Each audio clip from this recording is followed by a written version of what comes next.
Je vivais vraiment en non-chrétien, à sortir, voyager, surfer, aller en boîte. Pour moi, la religion, c'était pour les vieux, pour les grands-mères et les dames âgées. Ian McCormack aimait l'océan. Plongeur émérite, rien ne le préparait cependant à ce qu'il allait traverser. Ian fut piqué par 5 cuboméduses. Une seule de ces méduses peut tuer un homme en 5 minutes. Ian n'était pas prêt à mourir. Lorsque j'ai été atteint, le pêcheur est devenu tout pâle. Il m'a dit, « Ian, une seule de ces méduses peut te tuer. » Je sentais le poison monter rapidement dans mon corps. Je savais qu'il me restait peu de temps. Quand on m'a mis dans l'ambulance, j'étais déjà complètement paralysé. J'avais peur, mais je me disais, « Qui sait, je vais peut-être m'en sortir. » Y a-t-il une vie après la mort ? Alors que je me posais ce genre de questions, apparaît devant moi une vision claire de ma mère. Elle est à genoux et elle prie. Je ne l'avais jamais réalisé, mais chez moi en Nouvelle-Zélande, ma mère était la seule chrétienne de la famille. Dieu lui avait montré mon visage en lui disant « Ton fils aîné Ian est tout près de mourir, prie pour lui maintenant. » Elle pria en disant « Invoque Dieu, peu importe si tu t'es éloigné de Dieu, mon fils, il te pardonnera. » J'ai donc demandé pardon à Dieu et j'ai immédiatement pensé au verset qui dit « Pardonnez à ceux qui vous ont offensé » et je me suis dit « Je peux faire ça aussi ». Puis Dieu m'a montré le visage de 2 personnes à qui j'avais du mal à pardonner et j'ai choisi de leur pardonner. La paix que j'ai alors ressentie ne m'a plus quitté depuis 28 ans.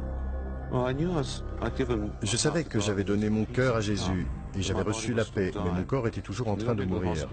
J'ai été emmené à l'hôpital et je me suis senti sortir de mon corps. Je les entendais parler. Ils disaient « C'est tout ce que nous pouvons faire pour vous », tout en m'inoculant l'antisérum et des neurotoxines. Je me suis d'ailleurs fait cette réflexion « Ça va me tenir éveillé toute la nuit ». Mais je n'avais plus de force. J'ai fermé les yeux en me disant que j'allais économiser mes forces et à ce moment, le moniteur signala l'arrêt cardiaque. Je fus déclaré mort. La minute d'après, je me retrouve hors de l'hôpital, dans les ténèbres les plus complètes. Et j'ai ressenti le mal le plus intense, comme des yeux invisibles qui ne cessaient de me regarder. C'était des ténèbres spirituelles. J'entendais des hommes hurler dans ces ténèbres. Ils disaient « Tais-toi, tu mérites d'être ici ». J'ai dit « Mériter d'être ici » et un autre homme devant moi de répliquer « Tu es en enfer ». Je me suis alors dit que Dieu avait tous les droits de m'y envoyer. Cependant, j'ai tout de suite pensé à ma prière dans l'ambulance. Le moment d'après, une lumière radieuse transperçait les ténèbres et m'attirait au dehors.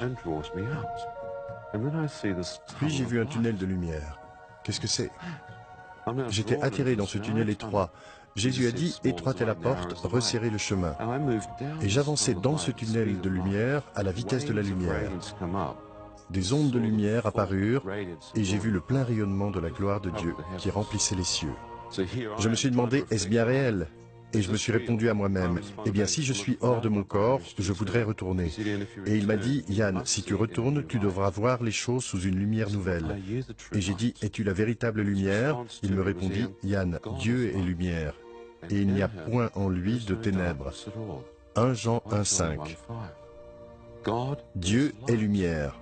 Je me suis dit, je viens juste de sortir des ténèbres qu'ils avaient appelées enfer. Suis-je dans le royaume des cieux? Est-ce là le Dieu Tout-Puissant? J'étais ébranlé. Je me suis dit, il connaît mon nom, il connaît mes pensées avant même que je ne parle. Il doit donc aussi voir tous mes péchés. Et je ne suis pas un homme bon.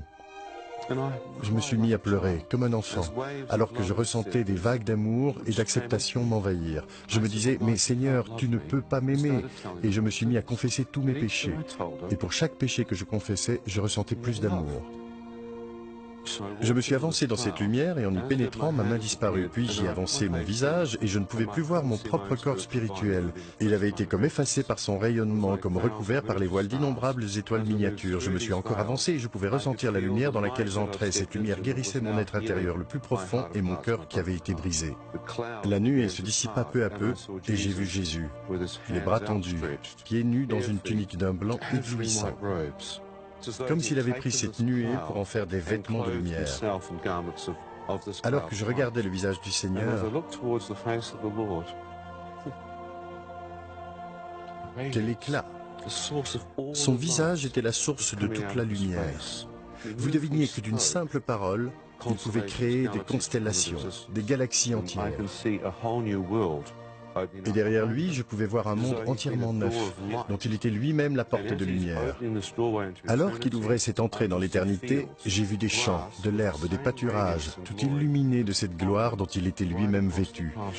Des fleurs, une rivière cristalline, des arbres sur les deux berges, des montagnes, un ciel bleu et des collines. Devant tout cela, je savais que j'étais chez moi. Je fis quelques pas en avant et Jésus se plaça juste devant moi. Et en même temps que la porte se ferma, il me dit, « Yann, à présent que tu as vu, veux-tu rester ici ou bien retourner sur terre ?» J'ai répondu, « Je veux rester ici. Je n'ai personne auprès de qui aller là-bas. Personne ne m'aime. Et toi, tu m'aimes. » Je me suis retourné pour un dernier « Au revoir, monde cruel » et le Seigneur me fit voir ma mère. La seule personne que j'aimais et honorais. Je me suis alors dit, si j'entre dans l'éternité maintenant, saura-t-elle que j'ai prié dans l'ambulance? Réalisera-t-elle que ses prières ont permis que son fils se donne au Seigneur dans ses derniers instants de vie? Aura-t-elle un moyen de le savoir? Non, ai-je conclu. Ce serait égoïste de ma part d'entrer dans l'éternité en laissant ma mère m'enterrer avec la pensée que son fils est perdu et en enfer. Alors j'ai dit, « Seigneur, je veux retourner. » Et il a répondu, « Yann, si tu retournes, tu devras voir les choses sous une lumière nouvelle, une perspective céleste et non plus une perspective terrestre et temporelle. » J'ai à nouveau regardé, il y avait mon père, mon frère et ma sœur, des centaines de milliers de personnes se tenant derrière eux comme un océan d'humanité. J'ai demandé qui sont-ils et il a dit, « Yann, je veux que tu retournes et que tu leur parles parce que la plupart ne vont plus à l'église. » J'ai répliqué, « Mais Seigneur, je ne les aime pas, je ne les connais pas. » Et il me dit, « Yann, moi je les aime et je souhaite que chacun d'entre eux puisse me connaître. » J'ai répondu, « Je ne comprends pas cet amour. Et comment pourrais-je retraverser le tunnel obscur et retourner dans mon corps ?» Il me dit, « Mon fils, penche la tête. Tu sens le liquide couler de ton œil? Maintenant ouvre-le, Yann, et vois. » Alors que j'ouvrais mon œil, je fus instantanément de retour dans mon corps, allongé sur une table dans une morgue. Un docteur indien tenait mon pied droit dans sa main gauche, sa main droite tenant un scalpel avec lequel il me travaillait la base du pied comme un vulgaire morceau de viande. Lorsqu'il me vit ouvrir un œil, le pauvre docteur a sauté au plafond. J'ai dit, « Seigneur, si c'est bien vrai, puis-je aussi voir de mon autre œil ?» J'ai tourné la tête sur la gauche et dans la porte, les infirmières qui s'étaient affairées sur moi aux urgences me virent. La terreur les prit et elles se bousculèrent l'une l'autre alors qu'elles tentaient de s'enfuir. Je ne pouvais rien sentir depuis ma nuque et au-dessous. J'ai dit, « Seigneur, si je t'ai vu, peux-tu me guérir, s'il te plaît, et me permettre de marcher pour sortir de cet hôpital et vivre une vie normale ?» Une puissance électrique descendit sur le dessus de ma tête. La mort était entrée par mon pied, à présent la vie revenait par ma tête. En à peine 3 ou 4 heures, j'étais complètement guéri et je pus sortir de l'hôpital sur mes pieds. Je crois en la puissance de la résurrection et en la puissance de guérison. J'ai dit, « Seigneur, que m'est-il arrivé ?» Il répondit, « Tu es un chrétien né de nouveau. Lis la Bible. » J'ai dit, « Je ne sais pas ce qu'est un chrétien né de nouveau. Faut-il mourir et revenir à la vie ou quelque chose du genre ?» Il me dit, « Non, lis la Bible, mon fils. » En 6 semaines, c'était en 1982, j'ai lu toute la Bible. J'ai été pardonné de tous mes péchés lorsque j'ai prié dans l'ambulance.